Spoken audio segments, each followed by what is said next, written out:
de outra maneira. Pronto, está gravando. A gente vai falar aqui um pouco sobre agora, né? A gente vai pegar a discussão de trabalho, mas dentro da perspectiva marxista, sobre o modo de produção capitalista, né? Para vocês entenderem um pouquinho do que é esse capitalismo, que é o mundo que, queiramos ou não, nós vivemos, né? A gente nasce, não tem escolha, essa abertura de escolha, né, para decidir se vive ou não, né? A gente nasceu. Quando a gente sai da barriga da mãe, é aquele famoso vire-se. Agora é com você. Na verdade, a gente vai discutir um pouco sobre o capitalismo, falar um pouco sobre o capitalismo, aí nas outras aulas a gente discute, analisa algo sobre o toyotismo, o taylorismo, sobre acumulação flexível, etc. Que é um assunto não é difícil, eu acho que é mais fácil do que menos complicado. É mais fácil mesmo do que a discussão que nós já tivemos, né, aqui sobre o indivíduo e sociedade. Garanto a vocês que é mais fácil. Mas vocês são pessoas inteligentes demais, não acharam nem difícil as nossas aulas sobre indivíduo e sociedade. E vocês são alunos danados, né? Então, vamos lá. A sociologia, eu vou falar alguma coisa, talvez alguma coisa se repita, mas vai sair algo novo para vocês aprenderem. A sociologia, vocês sabem, surge no século XIX, no burburinho do desenvolvimento do capitalismo, no meio daquela efervescência da Revolução Industrial, né? Aquelas mudanças constantes nas relações de trabalho, né, relações políticas, né, mudanças culturais, enfim, uma mudança em todas as esferas da sociedade. Então, a sociologia, ela busca como, talvez, seu objeto central, discutir justamente a lógica do modo de produção capitalista, né, e todas as suas transformações, né? Não só na economia, né? Acho que na economia ela deixa muito a desejar, né? Ela estuda mais as mudanças nas relações sociais, políticas, etc., mas as questões ditas propriamente econômicas, a sociologia não costuma trabalhar de forma muito intensa. Aí, gente, o que é que acontece?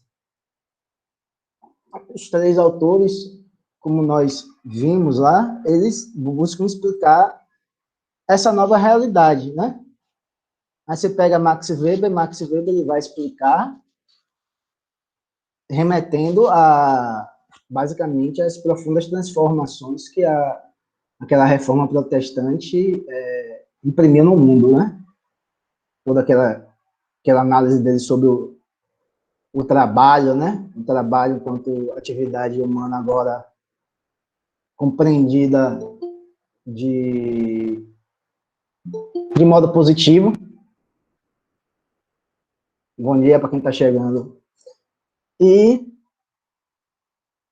aquela relação divina da atividade, né? A atividade do trabalho era vista como um dever divino, que era uma forma que restou aos protestantes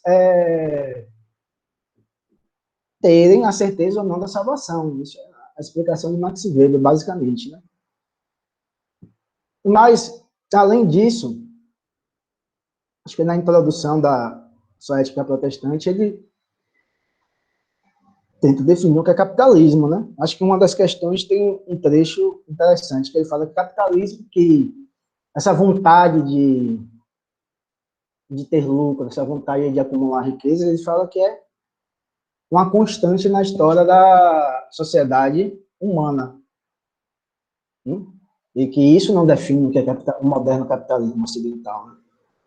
Então, bom dia, Luiz. Eu falo, isso não define a especificidade desse momento histórico. Então, ele vai falar lá que a grande singularidade do moderno capitalismo ocidental, né? E para ele, o capitalismo é uma organização econômica e social que não é específico de um determinado período histórico, né? Ele tem várias, ao longo da história, ele enxerga vários tipos diferentes de capitalismo. Mas o que ele está querendo explicar é o moderno capitalismo ocidental. Ele vai falar, não, o moderno capitalismo ocidental se baseia no processo de racionalidade, né? De uma ação planejada, né? Da prevalência da ação racional com relação ao fim, né? Que é a ação típica para ele, é a ação econômica, né? Que você calcula de forma fria, né? Os seus objetivos e os meios para alcançar, né, esses objetivos. Você tem um desenvolvimento imenso da ciência, né? Da contabilidade, né? Um processo de desenvolvimento muito grande da contabilidade, justamente porque o capitalismo se baseia num processo de moderno capitalismo ocidental, um processo de racionalização. Por que racionalização? Porque o cara que tem uma empresa, ele não vai, como ele dá uma explicação, ele não vai saquear, ele não vai agir através da violência, ele vai ter uma empresa lá, com todo aquele aparato burocrático, né?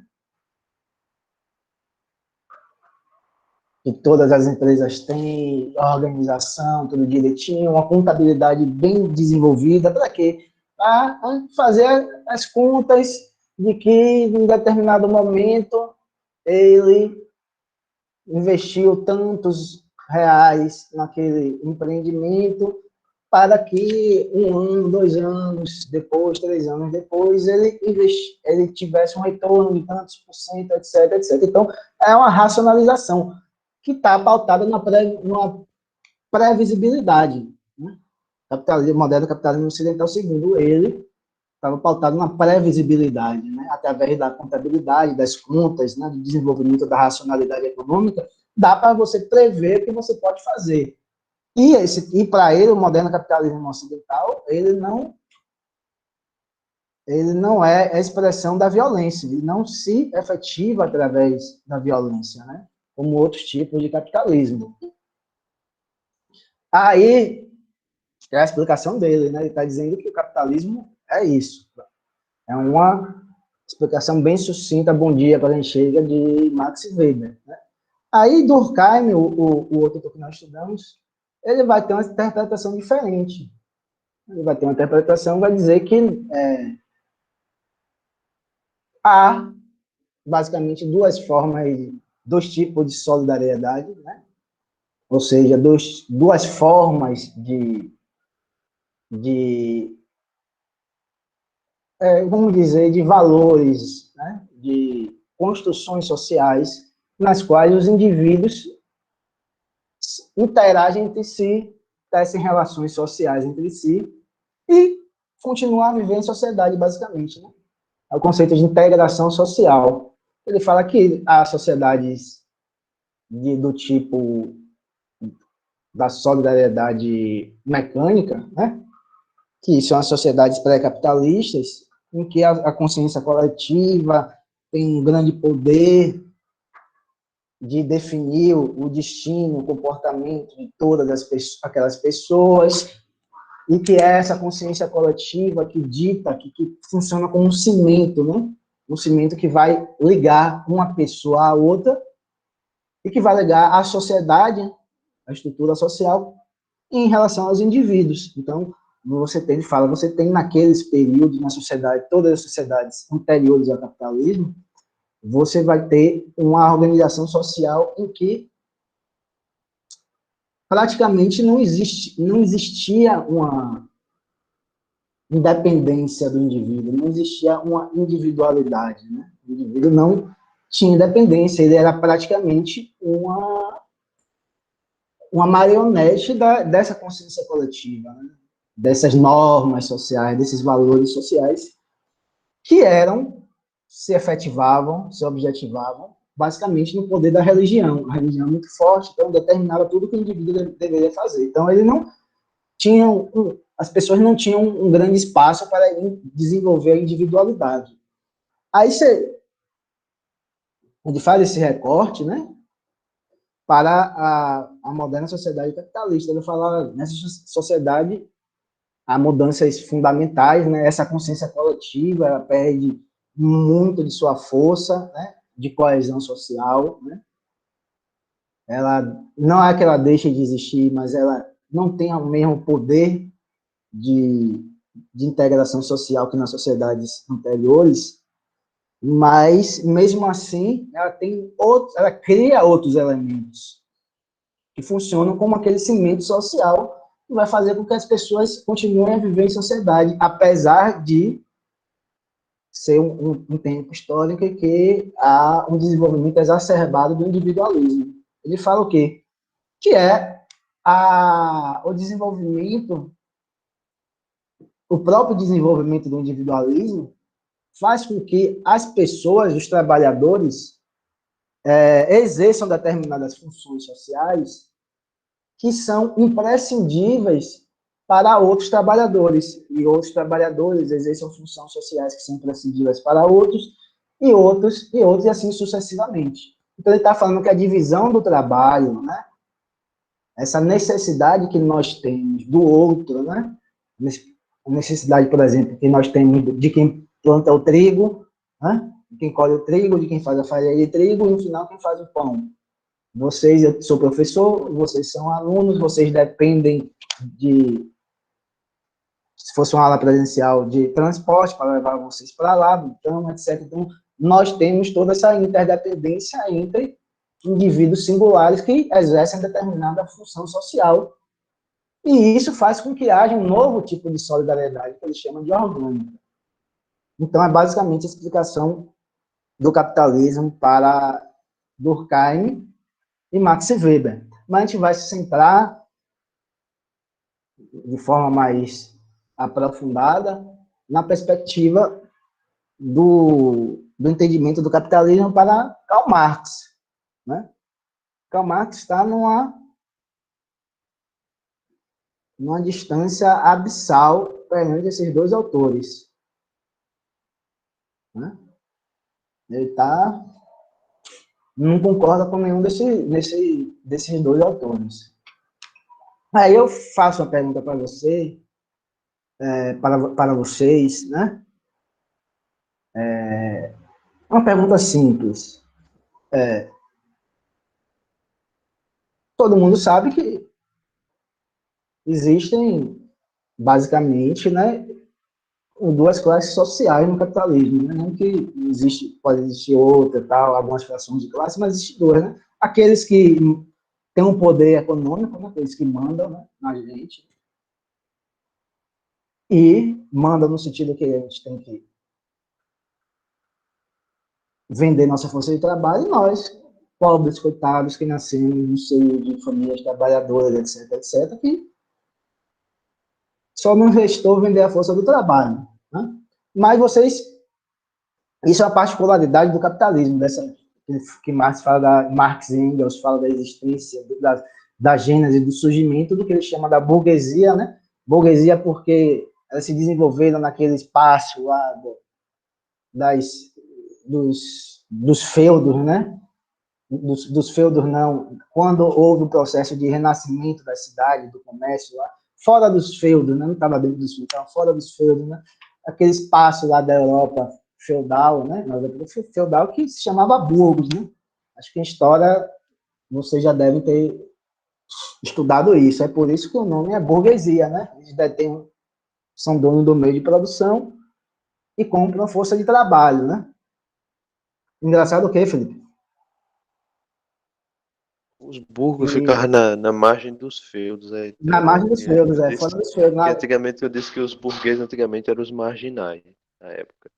Que eles ficavam lá E era um período já de dissolução da Idade Média, né? Quando as rodas comerciais, elas renascem, né? Elas começam a renascer naquele período. E nós, né, que não temos nada, né? Nós temos que acordar cedo e trabalhar. Então, quando o cara, aí Max está falando, quando um indivíduo singular, ele está, hipoteticamente, ele fala, eu vou abrir uma empresa, qualquer tipo de empresa, não é nenhuma específica. Ele tem um único objetivo em mente, não é, gente? Ele não tem um único objetivo em mente? Qual é esse objetivo que quando vocês vão abrir uma empresa, qual é o objetivo que vocês têm? Ganhar dinheiro. Isso, Natan. Isso. É isso. Lucro. Ganhar dinheiro. Fazer dinheiro. Não é caridade, né? Nem vai abrir empresa para fazer caridade, né? É ganhar dinheiro. Só que, pela própria estrutura do capitalismo, Marx vai falar, pela lógica da valorização do valor e dessa busca do lucro, pelo próprio capitalismo, essa lógica que orienta toda a estrutura da sociedade, essa busca do lucro não é uma busca do lucro simples. Não é uma busca do lucro simples. É uma busca do lucro que sempre está aumentando. Ou seja, o empresário, ele não se contenta só em lucrar. Né? Você não abre empresa e fala assim, olha, eu abri empresa e investi 500 mil reais, ou abri empresa e investi 5 milhões de reais. Vamos botar lá. Você tem uma quantidade relativamente boa de capital. Investir em uma nova empresa é 5 milhões de reais. Aí você, no primeiro ano, você deu, por exemplo, um lucro, vamos, sei lá, vamos chutar aqui um número absurdo, mas você deu de 500 mil reais. Você teve um lucro de 500 mil reais. Né? No outro ano, no ano subsequente, você não vai querer, o cara não vai querer o mesmo lucro de 500 mil reais. Né? Ele vai querer 550 mil reais. É, isso mesmo. No outro ano, ele vai querer 600 mil reais. E quando essa taxa de lucro, ela estaciona, é um momento de crise para ele, porque ele quer sempre mais. É o que Marx chama de reprodução ampliada do capital. Ele não quer, o capitalista ele não se contenta em um determinado... Não tem limite, né? O limite para o capitalista é o céu. Né, de colocar toda a fortuna que ele tem lá e chegar até a Lua.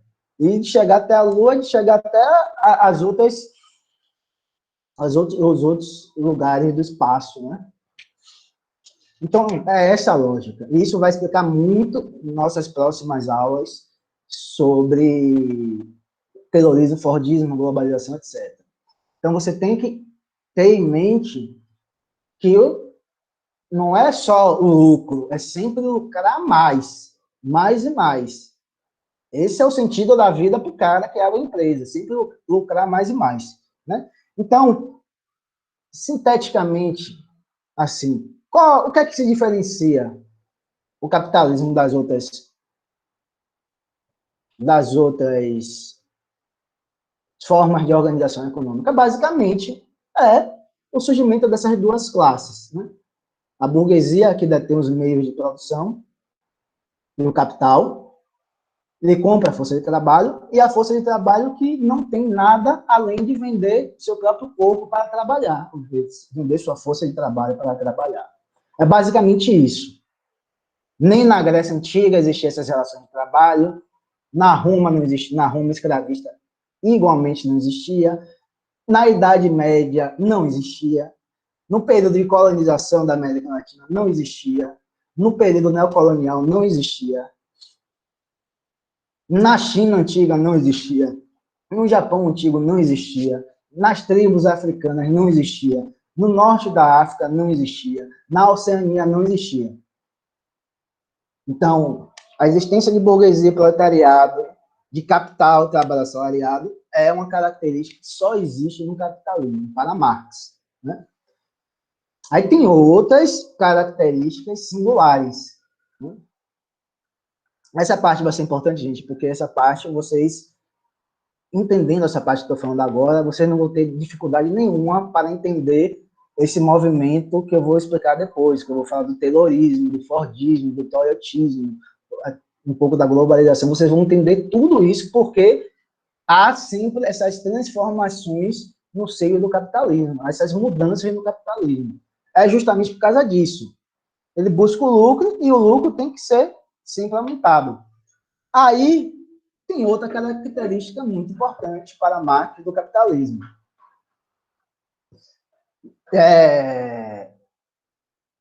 Você pega um exemplo, sei lá, a sociedade grega antiga, né? Ou lá a Mesopotâmia, o Egito antigo, etc. Eu já li esse livro há muito tempo, eu nem me lembro mais direito como é. Aldo Huxley, né? Não lembro nem mais. Aldo Huxley. Cara, de minha contribuição, como assim, Felipe?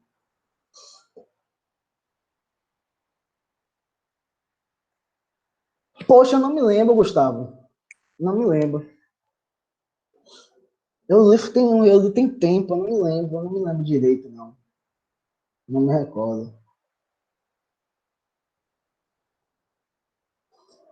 Aí o que é que acontecia naquela sociedade, em todas as sociedades anteriores? Se eu tivesse aqui eu lia, mas acho que eu nem tenho para ler.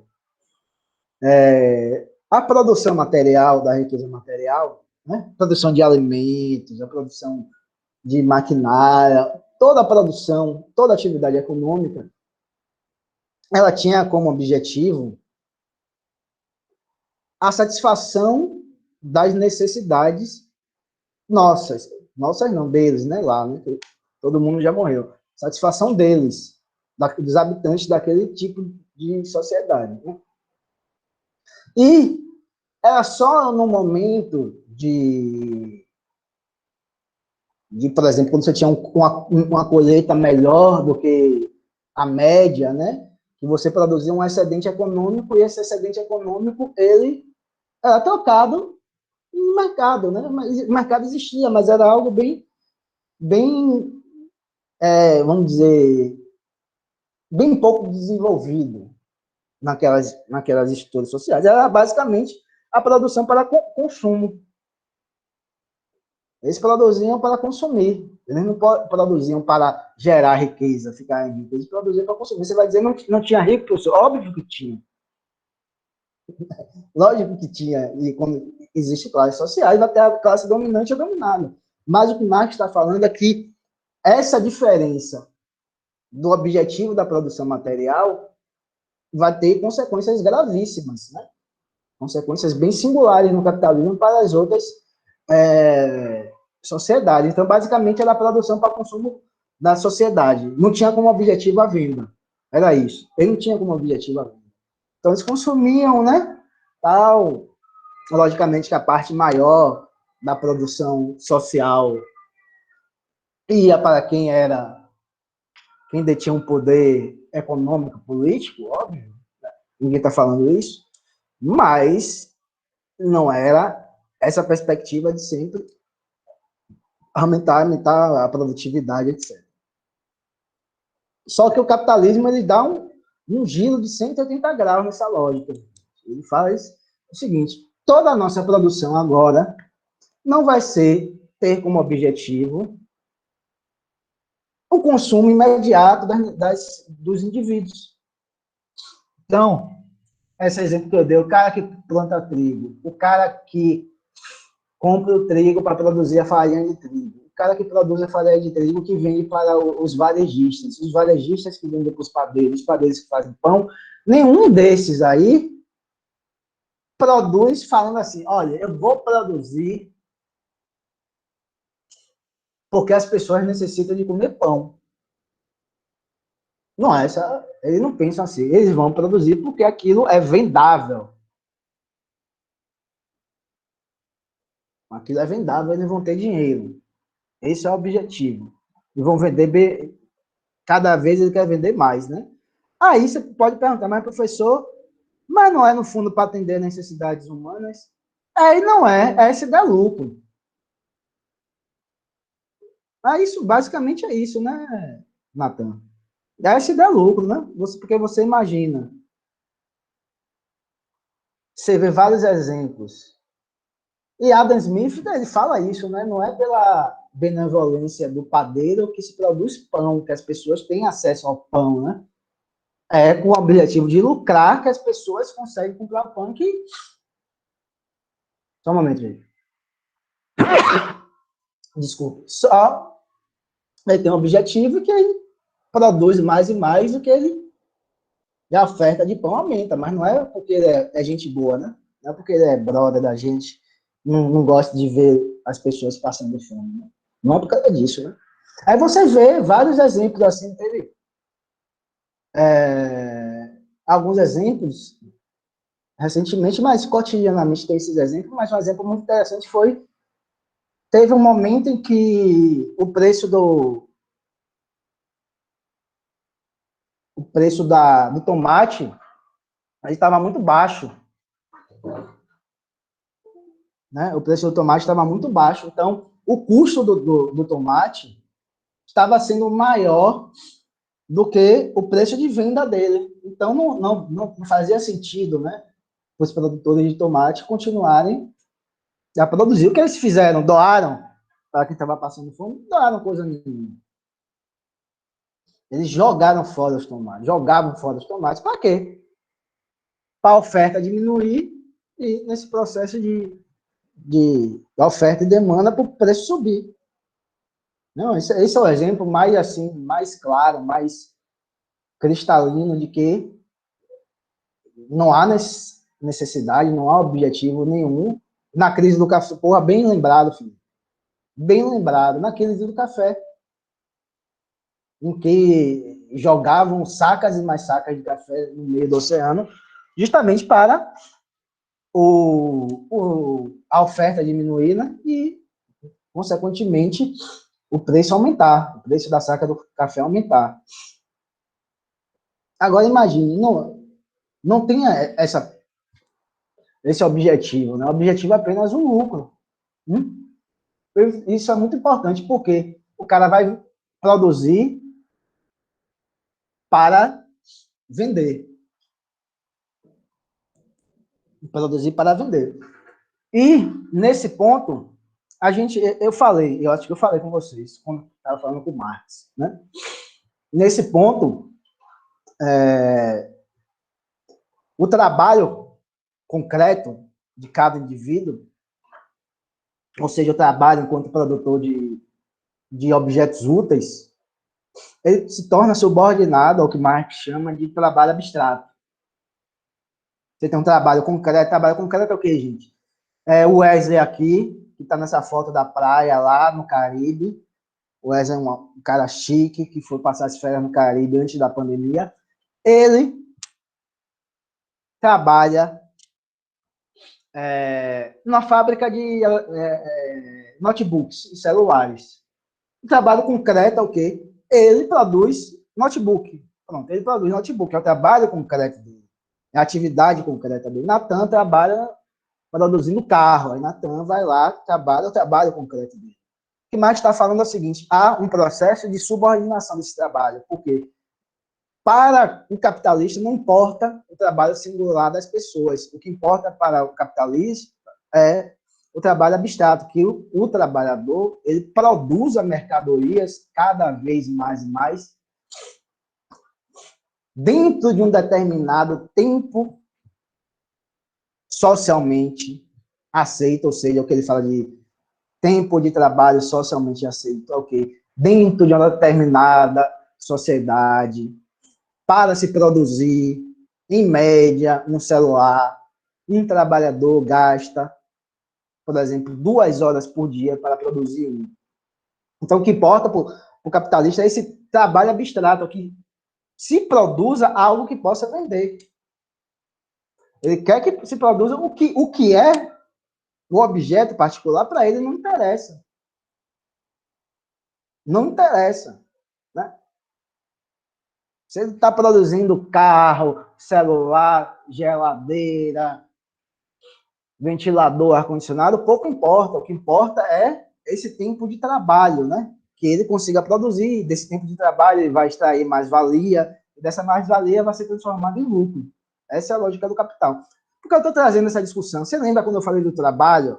Eu falei lá do trabalho, Marx, como aquela atividade humana em que, segundo ele, mediada pela interpretação do Lukács, é pelo trabalho em que a separação, não, a constituição de nós humanos enquanto seres racionais, né?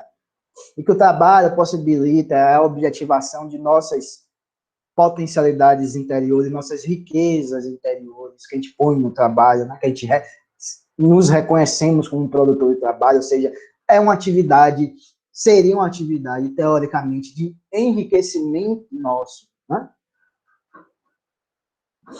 Na verdade, ela no capitalismo, ela deixa de existir completamente. Então, esse trabalho é o que Marx chama de trabalho estranhado, né? Porque, voltando, o que importa é o trabalho abstrato, então não interessa para ele, né? E nessa separação entre burguesia e proletariado, nós perdemos totalmente o controle da produção, né?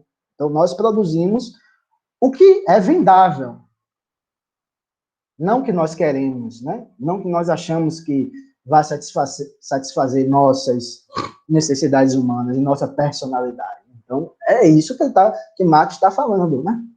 Então, você é um trabalho totalmente estranhado que vai fazer com que...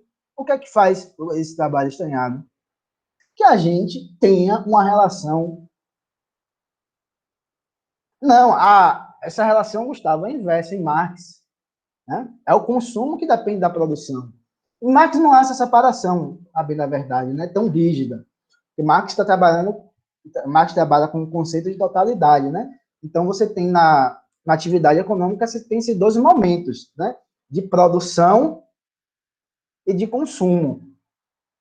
Muita gente pensa que é o consumo que determina a produção, mas é o inverso, é a produção que determina o consumo. No capitalismo. Não é verdade? Por exemplo, você tem cotidianamente o lançamento de novos produtos que não existiam anteriormente e que essa demanda é construída artificialmente. Felipe está falando algo sobre anúncio, por exemplo, a importância central que a publicidade tem no capitalismo contemporâneo.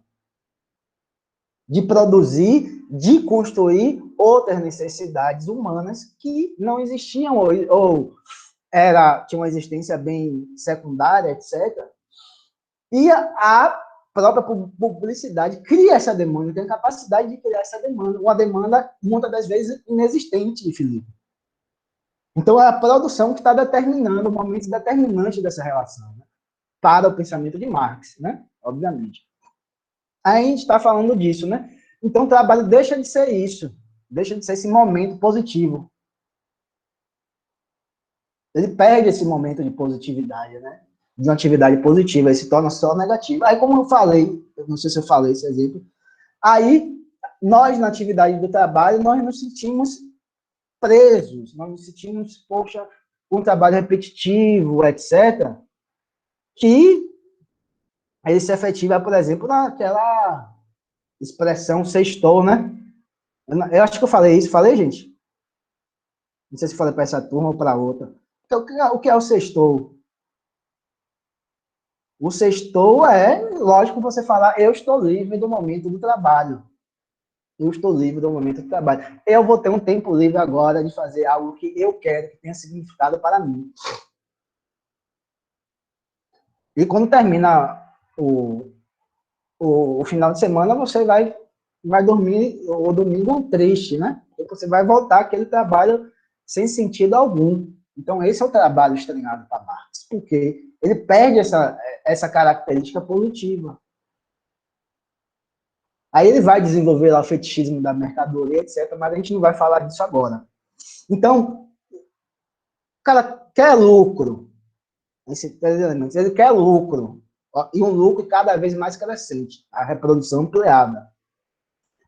A produção de riqueza não é necessariamente tem como objetivo a satisfação de necessidades humanas. E há um desenvolvimento extremo do que Marx chama de trabalho estranhado, né? Esse processo de em que os trabalhadores não têm mais o controle da atividade produtiva. Então, você gravando assim, essas 3 fases que a gente vai voltar muitas vezes nas aulas subsequentes. Aí, para finalizar essa aula, que a gente já está terminando, né?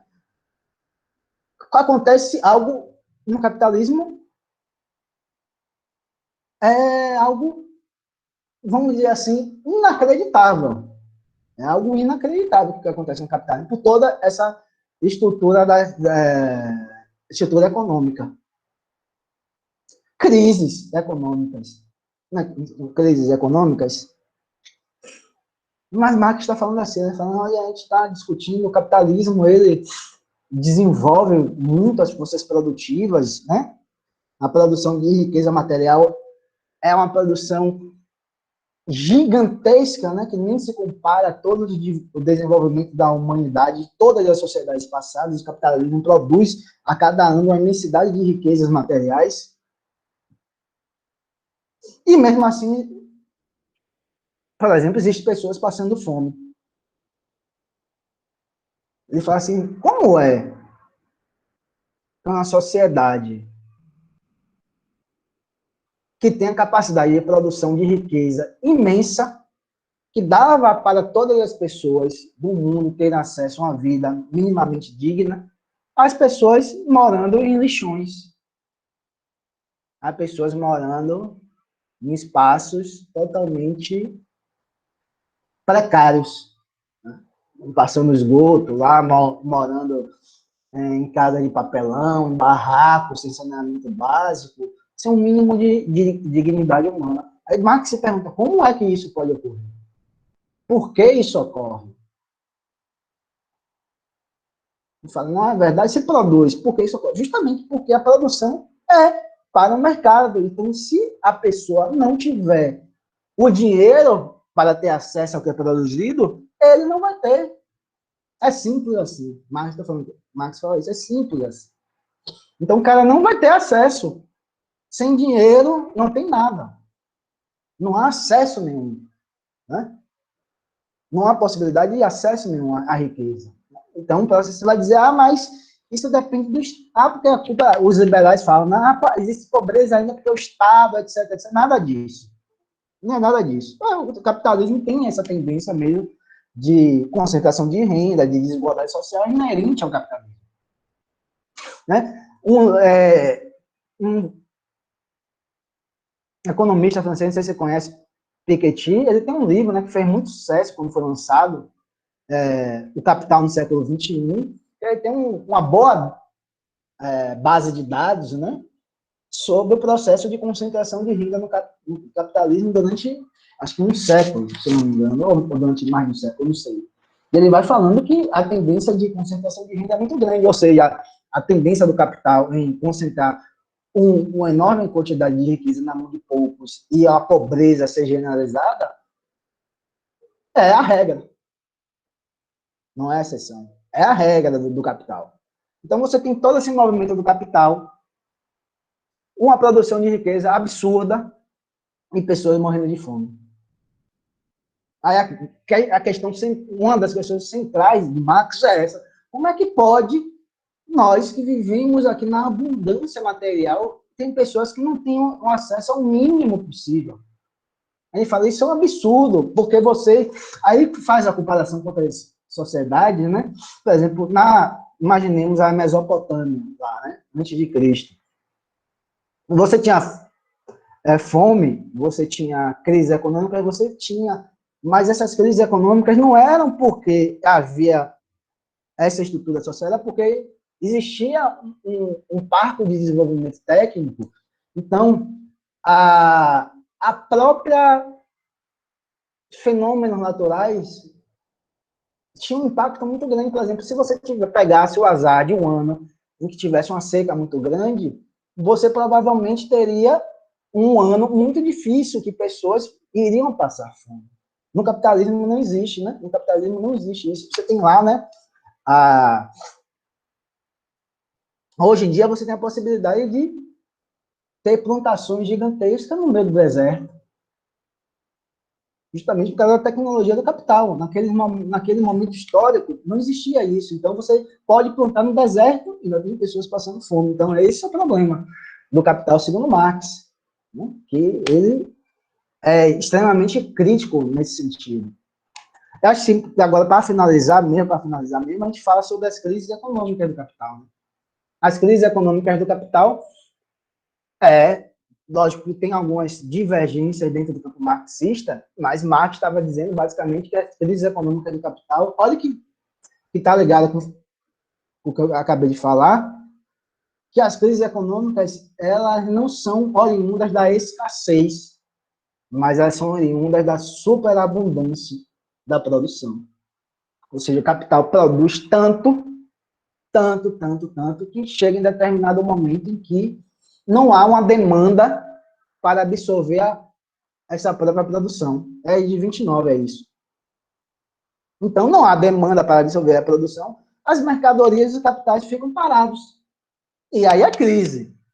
Fecha a fábrica, demite, aumenta a pobreza, aumenta a criminalidade, tem todo aquele escarcéu, mas pasme, crises de superprodução. As pessoas têm muito dinheiro e que não tem demanda para investir. Ou as fábricas têm muito estoque de mercadorias, mas não tem gente que compra. Não tem gente que compra. E aí você pode falar, professor, mas poderia ser doado. A gente já falou no começo, né? O capitalismo não se baseia numa caridade, né? Tem que vender. Né? Então, se não tiver demanda, meu velho, pode ter uma fila de pessoas morrendo de fome. Você vai dizer, professor, mas isso depende. Depende. Uma pessoa ou outra pode até se sensibilizar, mas pode ter pessoas morrendo de fome que o cara não vai doar. Simples assim. O cara não vai doar. Vai esperar o preço aumentar. Né? Você imaginando, olha, isso é surreal, né? Nessa pandemia, fizeram uma conta, não sei nem quem fez essa conta, mas tem esses dados, né? A produção parou, né?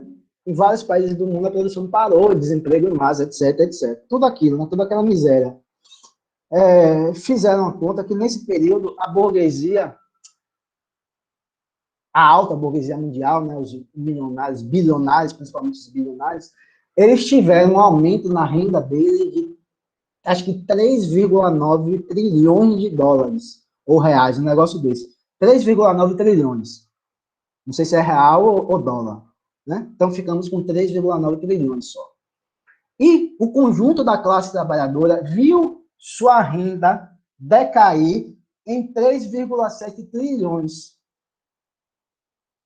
Isso significa o quê? É basicamente que tudo que a classe trabalhadora perdeu de renda foi para a burguesia acumular mais e mais dinheiro. Nesse período, Jeff Bezos passou de 200 bilhões de dólares de fortuna. Enquanto milhares de gente estão numa situação extremamente difícil ainda, principalmente no Brasil.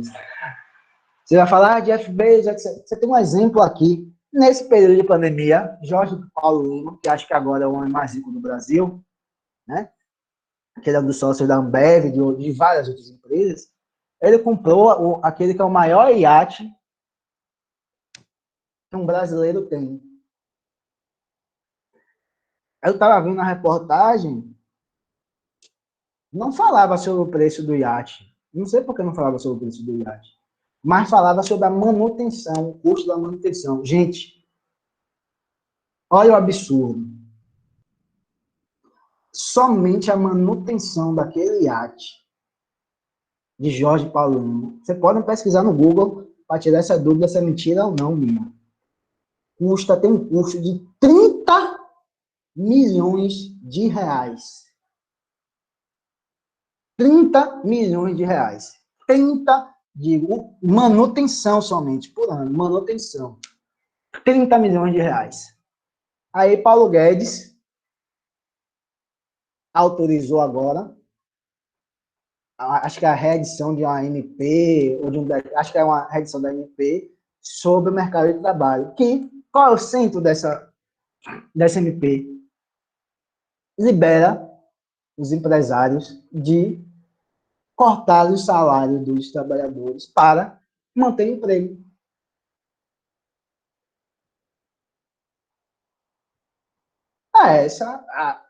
Em linhas gerais, as contradições da sociedade capitalista. É quase, eu digo assim, ó, velho. Eu digo assim. A burguesia nacional, internacional, se pudesse, ela voltava com a escravidão, sem sombra de dúvida, né? Mas, quem foi que falou isso? Só para a gente terminar nossa aula. Foi Gustavo, né? Gustavo, a escravidão, ela não termina por ideais morais elevados, éticos elevados, não. A escravidão não termina por causa disso, não. A escravidão termina justamente porque o capitalismo ele se assenta na relação entre, principalmente, burguesia e proletariado. A produção do capital visa o quê, Gustavo? É Gustavo, né? Visa o quê, Natan? Não visa a venda? A produção do capital ele visa a venda, o mercado. Se ele visa a venda, ele necessita que pessoas comprem. Isso, Gustavo. Ele necessita que pessoas tenham dinheiro para consumir. O escravo não tem dinheiro para consumir. Porque o escravo não tem nada. Né? O escravo ele não recebe salário. Né? O escravo não recebe nada. O escravo é como se fosse uma máquina por cima de escravo. Então, a própria escravidão ela é incompatível com o modo de produção capitalista. Mas não porque os capitalistas, a grande burguesia tem uma elevação moral, fala, olha como os negros africanos viviam de forma tão degradante, isso não era... Não, foi uma necessidade econômica, e foi uma imposição da Inglaterra. Rapaz, Felipe, tá danado hoje, viu, velho? Porra, parabéns, Felipe. Eu estava falando isso. A abolição da escravidão aqui no Brasil foi a pressão da Inglaterra para abrir outros mercados consumidores. Para o quê? Para vender suas mercadorias. É simples, não tinha nenhuma ética mais elevada. Era só isso, necessidade econômica. A guerra de secessão lá nos Estados Unidos, entre Norte e Sul, o Sul era mais desenvolvido industrialmente, então o capitalismo mais desenvolvido, aboliu, lutou pela abolição da escravidão justamente por causa disso. Porque a escravidão, em linhas gerais, é incompatível com o capitalismo. A escravidão, enquanto organização do trabalho dominante, ela não pode existir com o capitalismo. Agora, lógico que de forma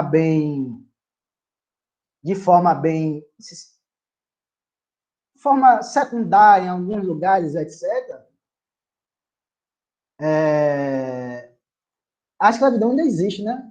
Tanto é que tem é considerado crime, né? Os trabalhos análogos à escravidão, né? Ainda existe no Brasil. Existe escravidão no mundo todo, mas enquanto organização do trabalho, que é a dominante, ela realmente é incompatível com o capitalismo, porque o capitalismo precisa no fundo, de que alguém compre o que ele está produzindo. Aí tudo isso que a gente está falando agora, gravem, só quero que vocês gravem isso. A centralidade da atividade econômica é que o capitalista busca sempre o lucro, mas não é um lucro simples, é sempre um lucro ampliado, que ele sempre quer mais e mais e mais. Né? A produção é uma produção voltada para o mercado, não para atendimento de necessidades humanas. E o trabalho no capitalismo é um trabalho estranhado, um trabalho em que o trabalhador não se sente realizando algo de útil na vida dele. Então, vocês gravem essas três, que, quando a gente for falar de terrorismo e Fordismo, essas três características que estou apontando para vocês, vão explicar todo esse movimento do capital no século XX.